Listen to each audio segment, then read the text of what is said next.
Hi friends, இன்னைக்கு நம்ம கோவை சமையலில் ஜப்பான் சிக்கன் எப்படி பண்ணலாங்கிறத பார்க்கலாம். ஃபர்ஸ்ட் நான் அதுக்கு 1/2 கிலோ சிக்கன் வந்து நல்லா வாஷ் பண்ணி எடுத்துக்கலாம்.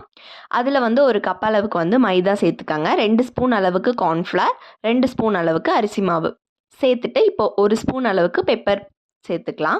இப்போ தேவையான அளவு உப்பு சேர்த்துட்டு நல்லா வந்து கை வச்சு நல்லா மிக்ஸ் பண்ணிக்கோங்க. அதுக்கப்புறமா வந்து கொஞ்சமாக வாட்டர் சேர்த்துட்டு நல்லா அந்த பேஸ்ட்டும் சிக்கனும் நல்லா வந்து மேரினேட் பண்ணிக்கலாம். ஒரு 1/2 அன் ஹவர் நல்லா மேரினேட் ஆனதுக்கு அப்புறமா வந்து முந்திரிகளை போட்டு நல்லா வந்து பவுட்ரு பண்ணி எடுத்துக்கலாம்.